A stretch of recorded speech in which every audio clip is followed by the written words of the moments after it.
नमस्कार, जय हिंद साथियों। आज हम लोग अशोक के प्रमुख बृहद स्तंभ लेखों को पढ़ेंगे। अशोक के बृहद स्तंभ लेख कौन कौन थे? तो मेरठ स्तंभ लेख। जो मेरठ स्तंभ लेख था, इसको फिरोज शाह तुगलक ने दिल्ली में रखवाया था सुरक्षित। ये प्रश्न एग्जाम में बनता है कि मेरठ स्तंभ लेख को किसने रखवाया था? तो फिरोज शाह तुगलक ने कहाँ रखवाया था? दिल्ली में। और यही स्तंभ लेख, जो मेरठ स्तंभ लेख है, ये बारूद खाने के विस्फोट के कारण फर्रुखसियर के काल में ये खंडित हो गया। तो कौन सा अभिलेख फर्रुखसियर काल में खंडित हुआ था? तो आपको याद रखना है मेरठ स्तंभ लेख।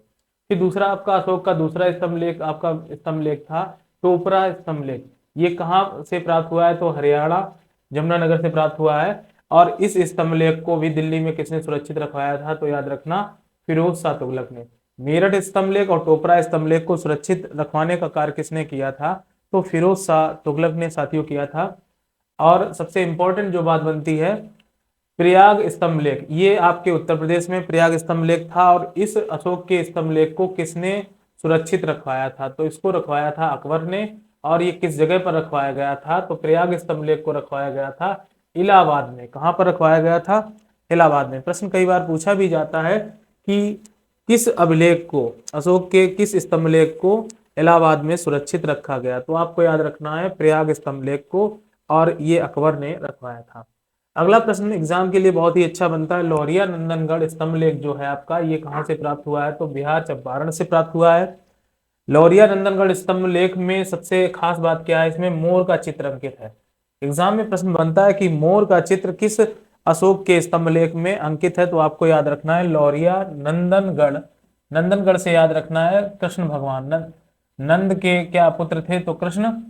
तो कहने का मतलब इनको पाला था नंद ने, तो उसके नाम पर मोर। मोर जानते हो मोर किससे? तो कन्हैया जी से रिलेटेड है। तो मोर का चित्र किस अभिलेख में, अशोक के किस अभिलेख में अंकित है? तो याद रखना है लौरिया नंदनगढ़ स्तंभ लेख में।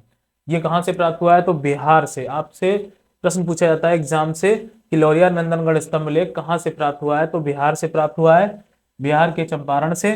फिर अगला आपका पांचवा अभिलेख है लौरिया अहरेरा स्तंभ लेख। ये याद रखना दोस्तों, इसको भी कहां से प्राप्त किया गया है? तो बिहार चंपारण से इसको प्राप्त किया गया है। जबकि बात करते हैं रामप्रभा अभिलेख की, रामप्रभा स्तंभ लेख, ये क्या? देखिए रामप्रभा स्तंभ लेख जो है सबसे खास और इंपॉर्टेंट, यहाँ से दो अभिलेख प्राप्त हुए, एक लिखित और एक बिना लिखित है। जो लिखित अभिलेख है उसमें शेर की आकृति बनी हुई है। कई बार एग्जाम में ये प्रश्न बनता है, शेर की आकृति अशोक के किस स्तंभ लेख में बनी है? तो आपको याद रखना है रामप्रभा स्तंभ लेख में आकृति किसकी मिलती है? तो शेर की। ये कैसा स्तंभ लेख है? तो ये आपका लिखित अभिलेख है। जबकि इसी रामप्रभा स्तंभ लेख में दो स्तंभ लेख प्राप्त हुए। एक बिना बिना मतलब कैसा? बिना लिखित, लिखा हुआ नहीं है, जिसपे सिर्फ एक चित्र अंकित है वृषभ का, वृषभ का चित्र अंकित है, वो बिना लिखा हुआ स्तंभ लेख है, जो कि सातवां अभिलेख है। अब आपको ये भी प्रश्न बनता है कि राष्ट्रपति भवन में कौन सा स्तंभ लेख अशोक का रखा हुआ है? तो आपको याद रखना है रामप्रभा अभिलेख राष्ट्रपति भवन में रखा है। कहाँ रखा है? राष्ट्रपति भवन में। जिसमें किसकी आकृति बनी हुई है? तो आपको याद रखना है शेर की आकृति। अशोक के किस स्तंभ लेख में शेर की आकृति अंकित है? तो आपको याद रखना है रामप्रभा अभिलेख। और वो कहां पर रखा गया है? तो राष्ट्रपति भवन में रखा गया है। तो इस तरह से हम लोगों ने 7 अभिलेखों की बात की, 7 स्तंभ लेखों की बात की। और स्तंभ लेख आप जानते हो ये किसके बने होते थे? तो ये 50 टन, लगभग 50 टन भारी ये लोहे के बने हुए स्तंभ लेख थे। तो याद रखना। और ऐसे अभिलेख अशोक के कितने प्राप्त हुए हैं? तो 7 अभिलेख प्राप्त हुए हैं, स्तंभ लेख प्राप्त हुए हैं। तो पहला कौन था? मेरठ स्तंभ लेख। ये मेरठ से प्राप्त हुआ था, यूपी से। इसको फिरोज शाह तुगलक ने कहाँ रखवाया था? तो दिल्ली में। लेकिन ये कब नष्ट हो गया? तो फर्रुखसियर काल में एक बारूद के विस्फोट से ये नष्ट हो गया था, मेरठ स्तंभ लेख। जबकि टोपरा स्तंभ लेख की हमने बात की थी। टोपरा स्तंभ लेख कहाँ से प्राप्त हुआ है? ये हरियाणा से प्राप्त हुआ है। इसको भी दिल्ली में सुरक्षित किसने रखवाया था? तो आपको याद रखना है आपके फिरोज शाह तुगलक ने। तो 2 अभिलेख आपके जुड़े हैं किससे? फिरोज शाह तुगलक ने, जो दिल्ली के अंदर सुरक्षित रखवाए थे। एक तो था मेरठ स्तंभ लेख और दूसरा हमारा क्या था? टोपरा स्तंभ लेख।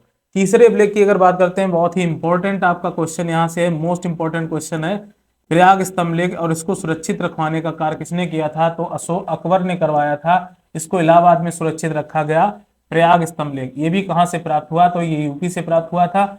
ये अशोक का तीसरा अभिलेख था। जबकि लौरिया नंदनगढ़ स्तंभ लेख और लौरिया नाम से एक और अभिलेख है, लौरिया अहरेरा स्तंभ लेख। ये दोनों कहाँ से प्राप्त हुए हैं? तो याद रखना दोस्तों, ये बिहार चंपारण से प्राप्त हुए हैं। लौरिया नंदनगढ़ और लौरिया अरेरा अभिलेख कहाँ से प्राप्त हुए हैं? तो बिहार से प्राप्त हुए हैं। और जबकि छठे और सातवें की बात की जाए, राम प्रवाह स्तंभलेख के नाम से जाने जाते हैं। इसमें लिखित और अलिखित स्तंभलेख थे। और जो आपके राष्ट्रपति भवन में रखा है वो राम प्रवाह स्तंभलेख है, जो कि लिखित है और उस पर किसकी आकृति छपी हुई है? तो शेर की आकृति छपी हुई है। दूसरा जो अलिखित स्तंभलेख है उसमें किसकी आकृति है? तो उसमें वृषभ की आकृति देखने को मिलती है। इस तरह से 7 अभिलेख हमें प्राप्त हुए। अशोक के बृहद स्तंभलेख प्राप्त हुए हैं। मेरठ स्तंभलेख, टोपरा स्तंभलेख और साथ ही तीसरा क्या है? प्रयाग स्तंभलेख। इसको अकबर ने कहाँ रखवाया? इलाहाबाद में। तो ये भी आपके माइंड में सेट हो गया। तीसरा अभिलेख कौन था? तो प्रयाग स्तंभलेख। किसने रखवाया था? अकबर ने। कहाँ रखवाया? तो याद रखना इलाहाबाद में। चौथा, आपको चौथा पांचवा याद करने की जरूरत नहीं। लौरिया नंदनगढ़ स्तंभलेख और दूसरा है लौरिया अरेरा स्तंभलेख। दोनों आपको कहां से प्राप्त हुए हैं? तो दोनों बिहार चंपारण से प्राप्त हुए हैं। और लौरिया नंदनगढ़ में किसका चित्र अंकित है? काफी इंपॉर्टेंट क्वेश्चन है। तो इसमें मोर का चित्र अंकित है।